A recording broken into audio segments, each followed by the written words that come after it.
Hello, welcome और thank you कि आपने ये वीडियो देखने के लिए चूज किया। आज मैं एनपीए के बारे में बात करना चाहता हूँ। एनपीए पहले शब्द को समझ लेते हैं। एन मतलब नॉन परफॉर्मिंग असेट। तो असेट क्या होते हैं? असेट वो होते हैं जिनके लिए पैसा खर्च किया जा चुका है और बेनिफिट अभी लेना बाकी है। तो बैंकों के लिए असेट होते हैं जो वो लोन देते हैं या कहीं इन्वेस्टमेंट करते हैं, वो उनके फाइनेंशियल असेट्स होते हैं बैंकों के। नॉन परफॉर्मिंग असेट मतलब उन्होंने कमाई करना अब बंद कर दिया है। तो अगर बैंक कमाई क्या करेंगे असेट से? वो ब्याज की कमाई हो सकती है या कुछ सर्विस चार्जेस या कोई फीस लेते हैं, प्रोसेसिंग फीस वगैरह लेते हैं, डॉक्यूमेंटेशन चार्जेस लेते हैं, ये सारी कमाई होती है। तो क्या होता है एनपीए में, ये जो ब्याज मिलने वाली जो मेन कमाई है, वो ब्याज की कमाई है, वो मिलना बंद हो जाती है इसी वजह से। तो इसलिए ऐसे लोन खाते जिसमें ब्याज की कमाई बंद हो गई है वो एनपीए। ठीक, एनपीए को भली प्रकार से समझने के लिए इससे जुड़े हुए कुछ और कंसेप्ट्स, टर्म्स, एक्रोनिम्स को समझने जरूरी है, जिससे कि एनपीए को अच्छे से समझा जा सके। देखिए, एनपीए हो जाने से या बैंक में एनपीए, किसी बैंक में लोन में एनपीए का परसेंटेज बढ़ जाने से फर्क क्या पड़ता है? ठीक है, इसको पहले देखिए। जो डिपॉजिटर हैं उन्होंने पैसे बैंक में जमा किए, ये जो भी पैसे जमा किए हैं वो सारे के सारे लोन में नहीं दिए जा सकते, एक सर्टेन परसेंटेज दिया जाता है। पर जैसे मान लीजिए कि अगर 100 रुपए डिपॉजिटर ने जमा किए हैं और उसमें से 70 रुपए बैंक ने लोन दे दिए हैं, और ये जो 70 रुपए लोन में दिए हुए हैं ये सही समय पर चुकाए नहीं जा रहे हैं, और जब डिपॉजिटर वापस आएगा मांगने के लिए अपने पैसे, तो बैंक को वो सारे पैसे सही समय पर पूरे पैसे तुरंत लौटा देने हैं। और इवन ये भी होता है कि 1 करोड़ से कम के जो भी खाते हैं उसमें एम्बेडेड ऑप्शन होता है डिपॉजिटर के पास, वो जब चाहे एफडी अपनी तोड़ दे। अगर बचत खाते में या करंट अकाउंट में पैसा है वो तो निकल ही सकता है, पर अगर एफडी भी है, टर्म डिपॉजिट है, तो भी डिपॉजिटर उसको कभी भी तोड़ सकता है। बहुत नॉमिनल एक उसको पेनल्टी लगती है, पर वो अपना पैसा वापस ले जा सकता है। और जिसने लोन दिया हुआ है वहां पर जब बैंक जाता है वापस अपने रिकवरी करने के लिए, तो बहुत सारी वजहें होती हैं जिनकी वजह से पैसे वापस नहीं आते। तो एनपीए बढ़ जाने से डिपॉजिटर का पैसा सुरक्षित रहेगा या नहीं रहेगा, इस पर डाउट हो जाता है। इसके लिए सरकार और आरबीआई ये चाहते हैं कि एनपीए का स्तर एक ठीक स्तर पर रहे, क्योंकि अगर एनपीए का स्तर बढ़ जाएगा तो बैंक दिवालिया हो सकते हैं। क्यों? क्योंकि जो डिपॉजिटर है उसको तो पैसे लौटाने ही है, पर जो लोन किया गया है लोन से पैसे वापस नहीं आ रहे। तो आरबीआई के दिशा निर्देशों के अनुसार बैंक ने जो भी लोन दिए हुए होते हैं उनको अलग अलग कैटेगरी में बैंकों द्वारा बांटा जाना बहुत जरूरी है। इसको कहते हैं income recognition and asset classification.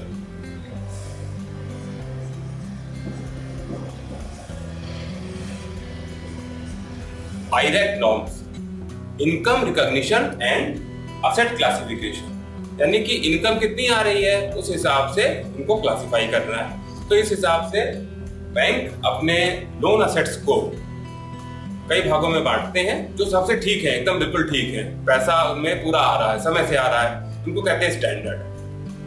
फिर जब एक निर्धारित कुछ कंडीशंस हैं वो अगर पूरी हो रही हैं तो इसका मतलब खाता एनपीए हो गया है, और वो खाता एनपीए होने के बाद जो पहली स्टेज है उसको कहते हैं सब स्टैंडर्ड। और इसके बाद सब स्टैंडर्ड में 1 साल रह जाने के बाद जो अगली स्टेज है वो है डाउटफुल।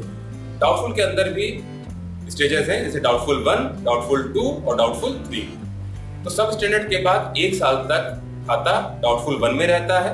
हम ये मान रहे हैं कि कोई रिकवरी नहीं आ रही है, और डाउटफुल 1 में 1 साल रहने के बाद 2 साल के लिए डाउटफुल 2 में रहता है, और फिर उसके बाद हमेशा डाउटफुल 3 में रहता है जब तक कि रिकवरी ना हो जाए या उस असेट को कहीं बेच ना दिया जाए। इसके अलावा एक और कैटेगरी होती है जिसको कहते हैं लॉस। लॉस मतलब बैंक ने या बैंक के ऑडिटर्स ने ये पहचान लिया है, ये जान लिया है कि इस लोन में अब बिल्कुल भी कोई वसूली संभव नहीं है, तो इस तरह से उसको लॉस नाम दे दिया गया है। तो इसमें आईरैक में जो क्लासिफिकेशंस हैं वो है स्टैंडर्ड, दूसरा है सब स्टैंडर्ड, फिर है डाउटफुल में category 1, doubtful category 2, doubtful category 3 और लॉस। एनपीए से जुड़ा ही एक और कंसेप्ट है, वो है प्रोविजनिंग। आपने अखबार में पढ़ा होगा कि ज्यादातर बैंक जो पब्लिक सेक्टर में है हिंदुस्तान में, भारत में, वो लॉस दिखा रहे हैं। इसका क्या मतलब हुआ कि वो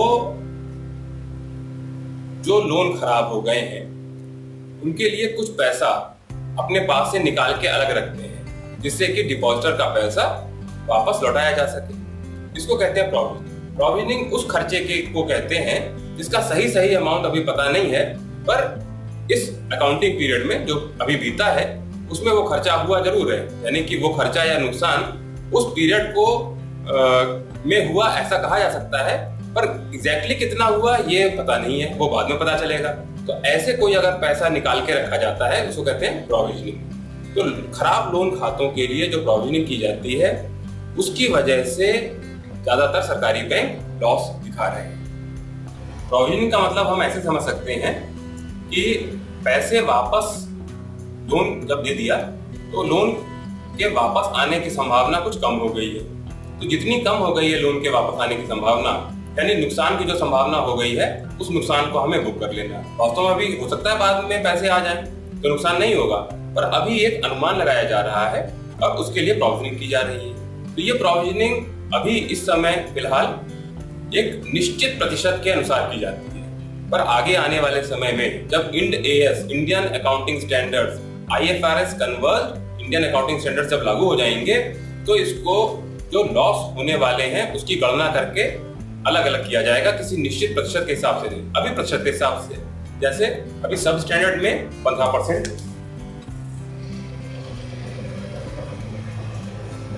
आमतौर पर सब स्टैंडर्ड में जो प्रोविजन करना है, सब स्टैंडर्ड मतलब एनपीए होने के बाद 12 महीने तक के समय के लिए खाते को सब स्टैंडर्ड कहा जाता है, स्टैंडर्ड से कुछ कम सब स्टैंडर्ड। तो इसमें क्या है, जो भी आउटस्टैंडिंग है, जो एक्सपोजर है, उसके ऊपर 15% का ही प्रोविजनिंग की जाती है।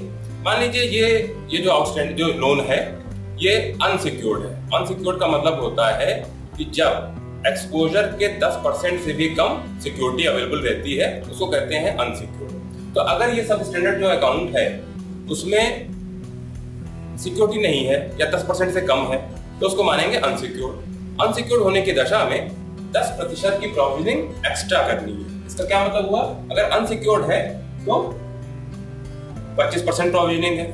अगर ये जो लोन है ये इंफ्रास्ट्रक्चर में दिया गया है लोन तो 20% की प्रोविजनिंग करनी है। तो इसका मतलब 3 कैटेगरी हुई सब स्टैंडर्ड में, एक तो 15% जो कि जनरली है, अगर अनसिक्योर्ड है तो 25% और इंफ्रास्ट्रक्चर का है तो 20%।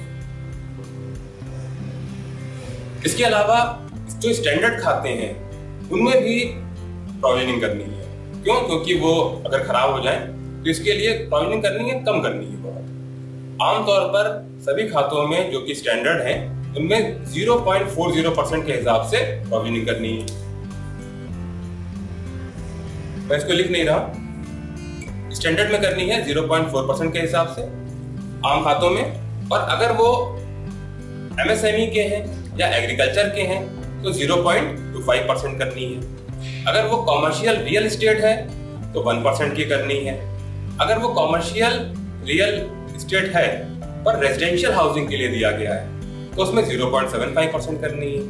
अगर बैंक ने कोई लोन दिए हुए हैं, हाउसिंग लोन, और ऐसे दिए हैं कि टीजर रेट पर दिए हुए हैं, टीजर रेट मतलब कि शुरू में ब्याज दर थोड़ी कम होती है, तो उसमें पहले साल 2% जो भी लोन अमाउंट है, अगर ऐसी स्कीम में किया गया है, बैंक ने लोन किए तो लोन अमाउंट पर 2% की प्रोविजनिंग करनी है। इसके अलावा अगर कोई ऐसे लोन खाते हैं जिनकी रिस्ट्रक्चरिंग की गई है, उनको वायबल पाया गया और उसके बाद उनकी रिस्ट्रक्चरिंग कर दी गई, तो रिस्ट्रक्चरिंग किए हुए खाते हैं पर अभी स्टैंडर्ड है तो उनको 5% उसमें प्रोविजनिंग की जानी है। तो बैंक खराब लोन खातों में और अच्छे लोन खातों में भी प्रोविजनिंग कैसे करते हैं, इन नियमों में भी कुछ हाल में बदलाव आए हैं। जैसे एक चीज है एक्सेलरेटेड प्रोविजनिंग, दूसरा है कि एक्सपेक्टेड क्रेडिट लॉस के हिसाब से प्रोविजनिंग। इसको हम बाद में दूसरे वीडियो में डिटेल में देखेंगे। प्रोविजनिंग के अलावा एक चीज है कि पहले क्या होता था, जब लोन खराब हो जाते थे तो बैंक अदालतों के पास जाते थे और अदालतों में सूट फाइल करते थे,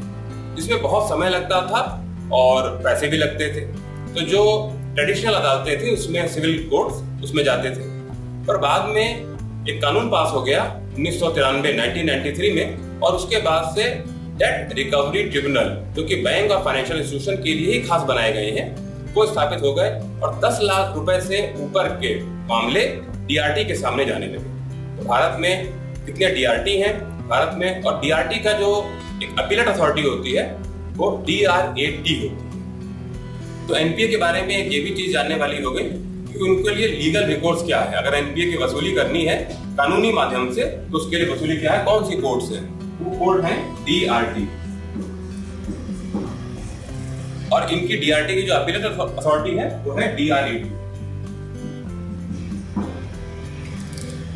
इसके अलावा लेकिन DRAT और DRT आने के बावजूद बैंकों को ज्यादा राहत नहीं मिल रही थी। तो बाद में सरकार ने एक और कानून लाया जिसमें बैंक अधिकारियों को क्वासी जुडिशियल अथॉरिटी मिल गई, और ऐसे असेट्स जो कि बैंक के पास सिक्योरिटी के रूप में रखे हुए हों, एक निश्चित प्रक्रिया के द्वारा, निश्चित मापदंडों के अनुसार उनको बैंक अपने कब्जे में लेकर के और सिक्योरिटी को डिस्पोज ऑफ कर सकता है। उस कानून का नाम है सरफेसी। तो सरफेसी एक्ट 2002 का पूरा नाम है securitisation and reconstruction of financial assets and enforcement of security interest. ये 2002 में बना था, तो इसलिए इस एक्ट के साथ सरफेसी 2002 कहा जाता है। तो इसमें क्या हुआ कि बैंक का एक अधिकारी, जिसको ऑथराइज्ड ऑफिसर कहते हैं, जो कि कुछ सीनियर ऑफिसर होता है, उसको यह अधिकार है कि वो नोटिस दे दे पहले, अगर खाता एनपीए है, जैसा आरबीआई के दिशा निर्देश हैं उस हिसाब से एनपीए है, और एक्सेप्शन में नहीं आता, यानी कि कुछ लोन खाते ऐसे होते हैं, खराब एनपीए खाते, जिसमें सरफेसी लागू नहीं किया जा सकता। अगर एक्सेप्शन में नहीं आता है तो बैंक का ऑथराइज्ड ऑफिसर बॉरोवर को और गारंटर को सरफेसी एक्ट के अंतर्गत पहले नोटिस देगा, और नोटिस देने पर भी अगर कुछ कार्रवाई नहीं होती है, कुछ चुकौती नहीं की जाती है, तो उस असेट को अपने पोजेशन में ले लेगा।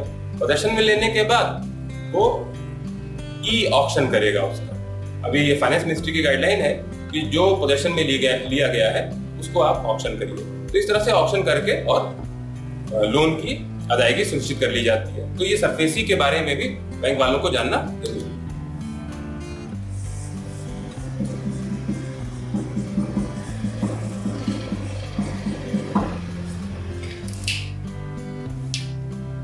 सरफेसी के आने के बाद प्रक्रिया में, वसूली की प्रक्रिया में थोड़ी सी तेजी आई है, पर अभी भी उतनी तेजी नहीं है जितनी की अपेक्षित है। अभी जो आंकड़े आ रहे हैं उस हिसाब से भारत में जो बैंक हैं उनके करीब 10 लाख करोड़ रुपए के लोन खराब है, इसको कहते हैं स्ट्रेस्ड एसेट। स्ट्रेस्ड एसेट का मतलब होता है दो चीजें, एनपीए और ऐसे लोन जिनको रिस्ट्रक्चर कर दिया गया। रिस्ट्रक्चर का मतलब होता है, देखिए स्ट्रक्चर का मतलब होता है कि लोन अमाउंट कितना है, ब्याज दर कितनी है, कितने समय तक कोई चुकौती नहीं करनी, यानी मोरेटोरियम कितने समय का है, कब देनी है, कितने रुपए की देनी है, इसको कहते हैं स्ट्रक्चर। अगर इनमें कोई बदलाव किया जाता है, जो ऐसा बदलाव जो कि बैंक न करता, अगर बॉरोवर किसी दिक्कत में नहीं होता तो बैंक ऐसा बदलाव नहीं करता, तो ऐसा अगर कोई बदलाव किया जाता है तो उसको कहते हैं रिस्ट्रक्चरिंग। तो लोन जिनको स्टैंडर्ड कैटेगरी में तो रखा गया है पर उनको रिस्ट्रक्चर किया गया है, और जो एनपीए खाते हैं, इन दोनों को जोड़ करके कहते हैं स्ट्रेस्ड एसेट। तो स्ट्रेस्ड एसेट करीब 10 लाख करोड़ से ज्यादा हो सकते हैं इस समय, क्योंकि अभी आंकड़े, मार्च के जो आंकड़े हैं वो कंपाइल पूरे नहीं हुए हैं, और उसमें भी एक बाद में जब ऑडिट वगैरह होता है तो उसमें बढ़ भी सकते हैं। तो इस समय अभी हम लोग जून में बात कर रहे हैं, तो जून में हो सकता है ये 10 लाख करोड़ से ऊपर की फिगर हो। तो बैंकों के ये जो लाखों करोड़ के खराब लोन हैं, इनमें ज्यादा प्रतिशत बड़े खातों का है। तो आरबीआई ने और सरकार ने मिलकर के ऐसे कई प्रयास किए हैं, कई कदम उठाए हैं जिनसे कि वसूली आसानी से हो पाए। तो कई स्कीम आरबीआई द्वारा लाई गई, जिसमें एक का नाम है strategic debt restructuring. SDR, strategic debt restructuring. इसमें क्या हुआ कि अगर जब नुकसान हो जाएगा, कंपनी कोई नुकसान करेगी और वो लोन नहीं चुका पाएगी, तो सबसे पहले जो जोखिम बर्दाश्त करता है पैसा, वो कैपिटल होती है, रिस्क कैपिटल, जो कि मालिकों द्वारा लाई गई है। तो अगर नुकसान हुआ तो सबसे पहले कौन सा पैसा जाएगा? जो मालिकों का पैसा है वो कम होगा। तो अगर मालिकों का पैसा कम हो गया तो उन मालिकों को हटा करके और बैंक जिसने लोन दिया हुआ है अपने लोन वाले पैसे को यानी डेट को इक्विटी यानी मालिक के पैसे में बदल देगा। तो बैंक मालिक हो गया। जब बैंक मालिक हो गया तो उसको वो नए प्रमोटर्स ला करके, नए मैनेजर्स ला करके और फैक्ट्री को या जो भी इकोनॉमिक एक्टिविटी हो रही होगी उसको चलाएगा और उससे पैसे की वसूली हो पाएगी। तो ये है स्ट्रेटेजिक डेट रिस्ट्रक्चरिंग, SDR।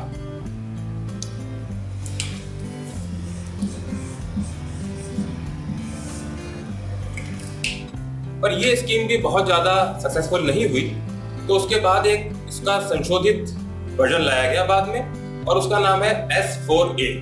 ये S4A का एक्सपेंशन है, scheme for sustainable structuring of stressed assets. तो 4 बार ऐसा आता है ना, इसलिए इसको कहा जाता है S4A।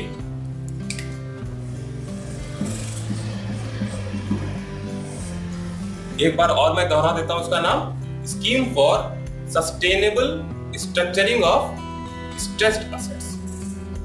बैंक जब लोन करते हैं तो वो क्रेडिट इंफॉर्मेशन कंपनी से डेटा लेते हैं और उसमें रिकॉर्ड रहता है, क्योंकि क्या होता है कि जब भी बैंक लोन करते हैं तो लोन की चुकौती, कितना लोन दिया और बोरोवर ने कैसे कैसे पैसे चुकाए, या कोई कंप्रोमाइज किया गया या अकाउंट को राइट ऑफ किया गया, ये सारा डेटा बैंक क्रेडिट इंफॉर्मेशन कंपनियों के साथ मंथली आधार पर हर महीने इंफॉर्मेशन भेज करके वो शेयर करते हैं। तो कई भारत में क्रेडिट इंफॉर्मेशन कंपनियां काम करती हैं, जिसमें सबसे बड़ी है सिविल। तो आरबीआई ने ये पाया कि जब ये कंपनियां काम कर रही हैं, क्रेडिट इंफॉर्मेशन कंपनी, उसके बाद भी भारत में बैंकों का इनके बहुत बढ़ता चला जा रहा है। इसका मतलब ये हुआ कि ये काम ठीक से नहीं कर रही। तो आरबीआई ने 5 करोड़ से बड़े लोन के लिए एक नई क्रेडिट इंफॉर्मेशन कंपनी स्थापित की, जिसका नाम है central depository for information on large credits. Central depository for information on large credit, CRILC।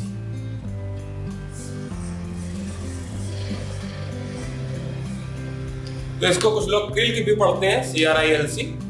तो ये क्या है? ये एक तरह की एक बड़ी क्रेडिट इंफॉर्मेशन कंपनी है जिसमें 5 करोड़ से बड़े लोन खातों का दौरा इनके पास जाता है। तो अगर इसमें स्टैंडर्ड है खाता, उनके पास पता है, आरबीआई को भी पता है, तो जैसे ही कोई उसमें कमी आने लगेगी, जैसे ही ओवरड्यू बढ़ने लगेगा, जैसे कोई किस्त आनी थी या ब्याज की चुकौती होनी थी, समय से नहीं हुई, तो ऐसे खातों को क्लिक पहचान लेगा, क्लिक को बताना है और बैंकों को भी तुरंत उसके ऊपर कार्रवाई करनी है। तो ऐसे खाते जिसमें जो अभी ना स्टैंडर्ड रह गए और ना ही अभी सब स्टैंडर्ड हुए हैं, कहीं बीच में है, उनको कहते हैं स्पेशल मेंशन अकाउंट 2, यानी कि उसमें जो ओवरड्यू है वो 60 दिनों से ज्यादा का है और अभी 90 दिनों से कम का है। उनको कहते हैं special mention account 2, second category. तो उनके बारे में भी जानना जरूरी है।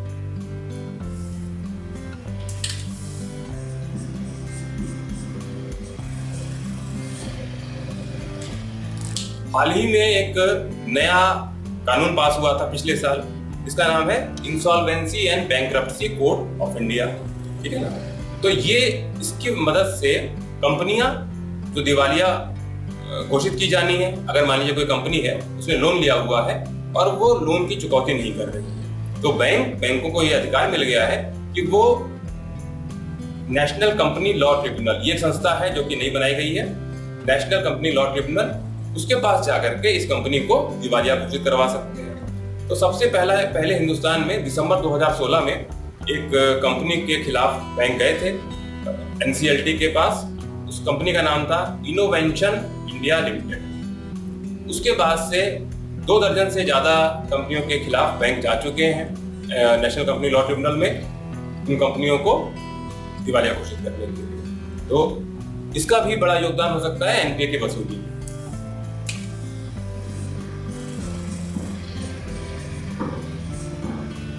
Insolvency and bankruptcy code. तो एनपीए से संबंधित मैंने यहाँ पर कुछ टर्म्स लिखी हुई हैं हालांकि टर्म्स और भी बहुत ज्यादा हैं। तो आप क्या करिए कि अगर आपको आपके मन में इन टर्म्स के बारे में कोई सवाल मन में पैदा होता है या आप इनसे जुड़ी हुई कुछ और दूसरी टर्म्स को सीखना चाहते हैं तो आप नीचे कमेंट्स में लिखिए उसको, और इस वीडियो को आप शेयर कीजिए, लाइक कीजिए, सब्सक्राइब कीजिए, और जो नोटिफिकेशन वाली घंटी है उसको भी क्लिक कीजिए, और stay tuned in. Thank you for watching.